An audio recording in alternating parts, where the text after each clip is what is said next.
Trust me, I get it. I am also ready to dive headfirst into October. It's fall, it's spooky season. I've got my themed Stephen King t-shirt on today because I'm so ready. My bookshelves are decorated for October.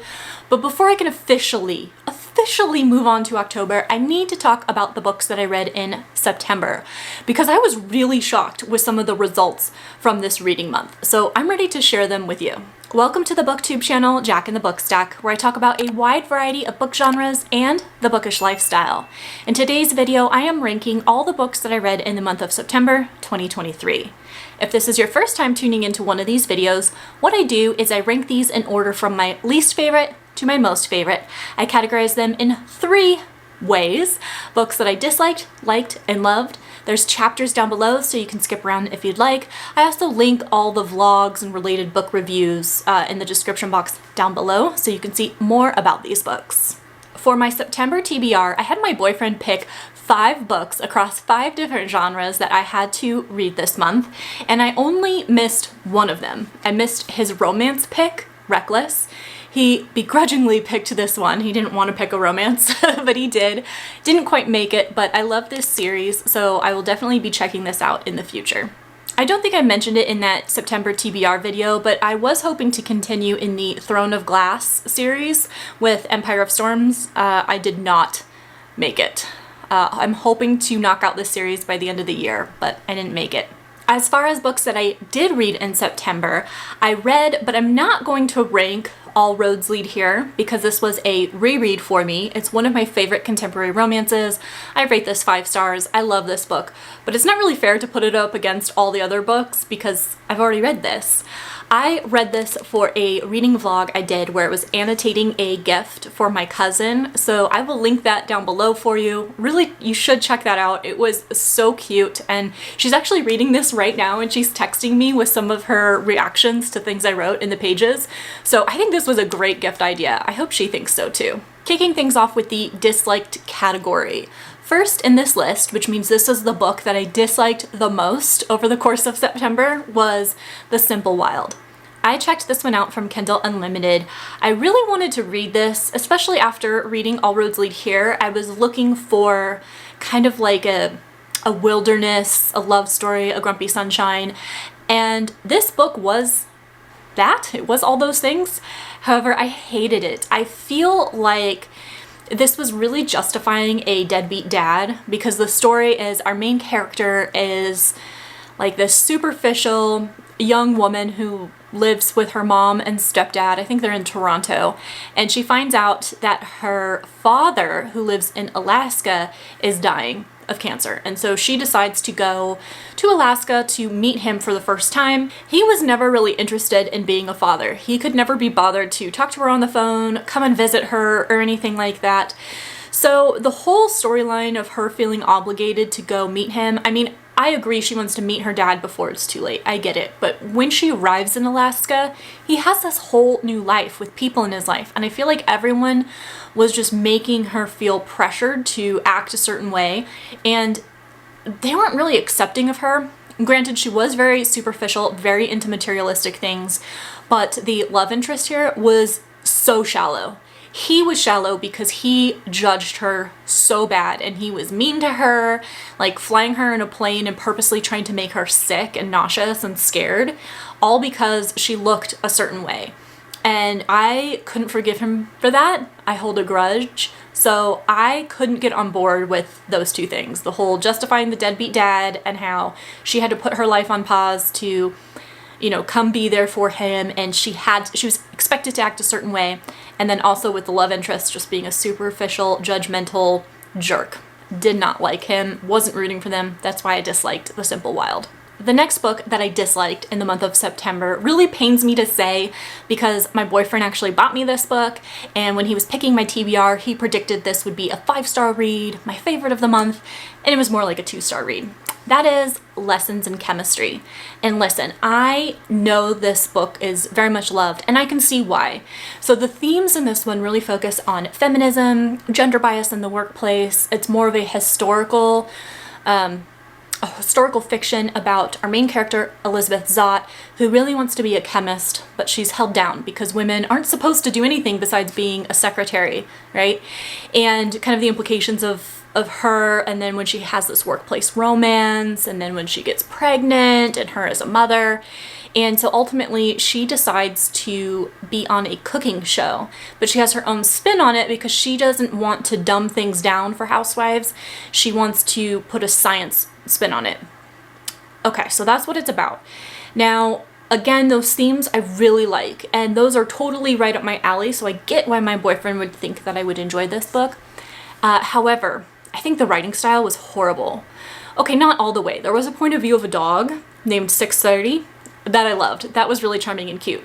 But I mean in the fact that it was so forced that Elizabeth Zott was quirky and different. And I gotta tell you, I would not want to be friends with her. I would not want to be colleagues with her. I wouldn't want to watch her on TV. I could not stand her. It just tried too hard to be quirky. And then we're also reminded on every other page how beautiful she is, and yet she doesn't know it.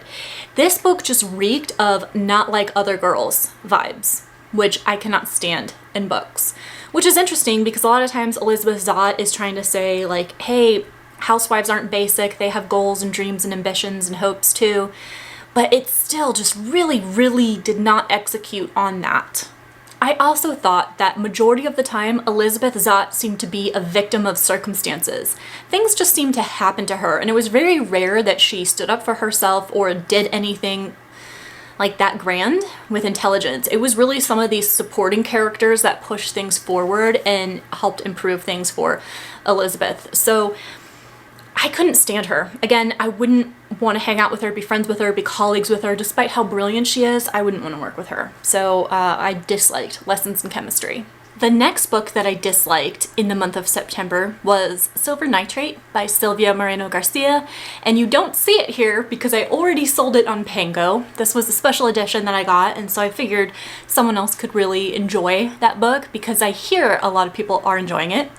I just did not. Now, this is like a historical horror, and it is set in a time where women aren't really taken seriously in the workplace, and in particular, we are in the Mexican horror film industry. Our main character, Montserrat, is a sound editor, and her friend, her best friend from childhood, is an actor. And they encounter a new neighbor who was involved in old Hollywood horror, and he tells them that he got involved in some sorcery. There was this spell that was unfinished, and now he and others are cursed with bad luck. So he asks them to help complete the spell, but it doesn't happen without consequences. Now for this one, I feel like it wasn't as atmospheric and horrifying. I feel like it was more historical. I felt like I was being lectured about the film industry, and I don't know if it was researched and if this stuff was true, which would be kind of cool, but I just didn't care. And all the elements of like putting sound in movies, it just emphasized all that stuff too much. And then we reflected on the past a lot, but not in a way that it was part of the plot. It was more of the writing style and how the neighbor was talking about the past and all these people that were involved in the original spell. And I didn't care. I didn't think it was that scary. Didn't enjoy it. So yeah, that's why it's in this category. But moving on to the liked category. Now this one really hovers over disliked and liked. So it's a low level like, but it is Caraval. I read this because my boyfriend picked it as the fantasy pick for the month because he thought the cover looked galactic, which is funny because it's not. This is set in a carnival, and it's like a competition because there's all these riddles and games, and the winner gets one wish granted. That is totally up my alley. I love that atmosphere, and with the magic involved, really, really cool. For me, I hated the main character. So we followed the main character and her sister. The sister is very free-spirited, but our main character is very uptight and stubborn, kind of a wet blanket. And I think that's by design. I think we're supposed to see her character arc to when she kind of grows up and comes into herself and her confidence. This is a YA fantasy, and I'll talk more about YA in a minute, but this is a YA character that really did not resonate with me. I really found her frustrating and kind of dumb. Like, you know, when you're screaming at the character to not make certain decisions or like open their eyes, like something so obvious. It was one of those kinds of situations.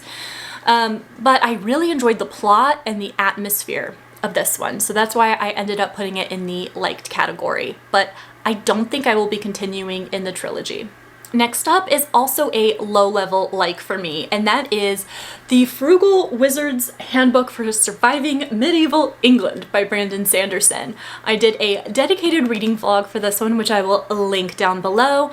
And okay, I went into this one knowing it wasn't going to be my thing because I don't like sci-fi. I don't like a lot of heavy technology in my books or weapons. I don't like portals to other worlds or time travel. And that's like what this book is marketed as. So it's hard to like rate this objectively knowing I don't like those things. But for me, it's a lower level like because the humor of this one was so forced and immature, kind of like little brother humor. That's how I describe it, when it's just kind of like you're groaning. And if you want to see more about this one, you can check out that reading vlog, but I liked this, but it's lower level for all those things, and it's just really hard for me to rate this objectively, like I said, because yeah, I don't like sci-fi. Next on the list, we have the top of the liked category. This is a very high like. It was actually hovering between like and love, but I ended up putting it here. And that is the Mortal Instruments books 1 through 3. This is the first trilogy. And I was really surprised by this. So I filmed a reading vlog, and it's probably my favorite video here on the booktube channel that I've done in September. But I did a reading vlog to really ask the question, what makes a book YA? And can a 30-something-year-old enjoy YA? Or am I too old for it? And definitely check that out because a lot of great points that people brought to my attention when looking at YA or YA fantasy that I would love to get your opinion on. And the experience of reading this was really fun, and like the different things that stood out as YA or things just from a 30-something-year-old perspective, right? But I really liked this. I was surprised. I mean, spoiler alert for that vlog, but I really liked these books. I think I even loved them like while I was reading them, but the further I get away from them, they're kind of settling into that liked category. So that's why I put them here. But I really like the world. I like all the magic. I like that we're finding out about the world along with a human character. Like she's learning about it at the same time you, the reader, are. It had some very stereotypical tropes for early 2000s YA, especially like the love triangle was definitely in there. But overall, I had a good time. I will be continuing in this world. I'm gonna go in publication order, I think. But yeah, this was a good time and I really liked these books. Now we are in the loved category, and I'm very happy to say that one of my boyfriend's picks made it into this category. It was his pick for a thriller, which was Blacktop Wasteland. This is a very plot-driven, fast-paced, action-packed, page-turning thriller. It was so good. It was about a man who is like a retired getaway driver for criminals, and it's very like Fast and the Furious. If you like Fast and the Furious, like this is it. But it really has a theme of poverty too, and like a poverty cycle, and how it's so hard to break out of that lifestyle. You see it like passed down from father to son, and then, you know, grandson even. So that was a really interesting theme, and I'm so happy that that depth and that substance was there. S.A. Cosby is pretty good at that. He wrote Razorblade Tears, which was also action-packed but had like very serious topics and themes to it, so I liked that. I was very satisfied with the follow-through on that. However, I found the ending very unsatisfying. I didn't have all the loose ends tied up as neatly as I would have liked. So I still love the book, but I'm mad at it. Like the last chapter, if we could just rewrite the last chapter, that would be awesome. But alas, S.A. Cosby did not ask me to read his draft before publishing. The next book I love was also picked by my boyfriend, and I am shocked by this one as well, because this is a YA horror. It is Clown in a Cornfield. Now, you have to take it for what it is, right? It is very YA. Our characters are younger, they're in high school, so they, the dialogue as they're talking in slang a little bit. When I was reading this, I hated it at first. Like the first 50%, I was like, I don't know if I could finish this. Very strong. Adults just don't understand, and like kids versus adults kind of a vibe. It seemed kind of political to me because there was a moment where it's like, make our town great again. And I was like rolling my eyes really hardcore. But it all came together. And I really liked it. Like, I don't like slashers. That's a horror trope I hate. And this is a YA slasher. All these people are dying. All these kids are dying. These teenagers are violently being unalived. But I love this. It was so much fun. Is it weird? What's wrong with me that I think a slasher is fun? I don't know, but I had a great time with this. I have the second one, so I'm pretty sure I will be picking that up because I'm not going to say it ends on a cliffhanger, but it ends without resolution. So I think I need that closure, and I will have to read book 2. The next book that I loved in the month of September also has its own dedicated reading vlog, so please check that out because I did a full annotation of this book. Of course, I'm talking about The Woman in White by Wilkie Collins. Now it's not my favorite book of the month that I read, but it's probably the best written book that I read this month. I loved the writing style of this. So descriptive and beautiful, and this is so plot driven. This is a great mystery story, and our female main character in this actually could have inspired Sherlock Holmes, which is really cool. Like the deductive reasoning and figuring out answers to things. This whole mystery of this really eerie woman in white that's probably dealing with some mental illness, and she knows a secret that could impact this family.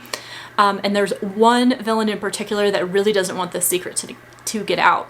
And he joins forces with another villain, Count Fosco, he is so charismatic and just such a vibrant character. I loved him. I'm not sure if you're supposed to love a villain as much as I love Count Fosco, but it was incredible. I really enjoyed this read. I think if you like classics and domestic thrillers and beautiful writing style, that's very robust, like a robust writing style, because this is very long. I think a lot of people will find it like bloated and inflated. But if you like very descriptive writing style, beautiful writing style, I think this is a great pick for you. Next on the list for books I loved, coming in at number 2 is The Harpy. I checked this ebook out on Libby. I read it on my Kindle, and it is amazing. It is super short. It is very well written. Probably the, next to Woman in White, the best written book that I read this month. The writing style is the magic of this book. Very, very interesting premise. It is about a woman, and straight at the beginning, we find out, along with her, that her husband has been having an affair. And when you find this out, like the writing, you feel like you are her. You feel this battle being waged within her and what she's going through when she finds out. But what's a little bit different, maybe not, maybe this is a bit different for me, but not for you, she kind of takes a darker spin on it. She's feeling a little bit vengeful. So what this couple decides to do, in order for him to make this up to her, they agree that she can hurt him in 3 ways. It can be emotional, it can be physical, whatever she wants, whenever she wants. He will never know when it's coming. And once she hurts him 3 times, then he's forgiven and they can move on. But she kind of goes a little bit off the deep end with this. She starts obsessing over ways to hurt him. She goes into like a research spiral where she's looking up natural disasters and mass crimes, and she's obsessed. She's obsessed with this. And so it goes a very interesting direction. The ending was not my favorite. It was more poetic, and I like a little bit more solid closure, if you will. But the writing style of this and like the sinister nature of revenge is really why I loved The Harpy. With all those awesome reads this month though, there was one that stood out as my favorite, and it is The Wishing Game. I don't have a physical copy of this yet. I checked it out through Libby and read it on my Kindle, but I knew after watching a video by the booktube channel Elliot Brooks, who read this and she loved it. She was raving about it. She totally inspired me to check this one out. I knew I had to read this, and the price hasn't come down yet because this is a 2023 release, and I'm trying to be responsible and try where I can to read things first through the library before buying them, but I'm going to have to own this because it was incredible. This is very whimsical and heartwarming. It is a contemporary, so it's not fantasy at all, but it is inspired by Charlie and the Chocolate Factory because we have a children's author who mysteriously stopped writing books. He was wildly popular, but then he just stopped. So one day he announces that he has written one more book, and he is going to invite some people to his private island to compete with some riddles and games in order to get this book. They can publish it, they can sell it, they can do whatever they want. And so you get that Charlie and the Chocolate Factory vibe. But this really centers around our main character, who is a teacher's aide. And there is a boy at the school, a young boy, who just has her heart. He was suddenly and violently kind of orphaned, and he's in the foster care system. She really wants to adopt him. They really want to be a family, but finances, she can't. And she has like roommates, she doesn't have a car, and so she cannot adopt him. She won't be approved. So it's very, very heartbreaking, but their relationship is so pure and beautiful, and she is able to go to the island and compete for this book. And I love it. I mentioned I love when there's puzzles and riddles in a competition, and so I love that. And what's awesome about this book is it is just a feel-good story. It's very interesting and engaging, but it's a nice break from like darkness. If you're reading a lot of like dark fantasy or emotional fantasy or like dark romances, if you just need a feel good, I still cried at times. Like, it's not warm and fuzzy all the time, like it's sad sometimes, but it was just so touching and so amazing. I loved how this ended. Definitely if you like Charlie and the Chocolate Factory, you would like this, but just take out the like the fantasy element or like the weird quirky things that happen. It's a lot more realistic, but still incredible. And that was my favorite read of the month. So there you have it. In September, I had some hits, I had some misses, but overall a fantastic reading month. And now I'm excited to get on to some spooky books. So thank you so much for hanging out with me in this reading wrap up, and I will see you in the next video.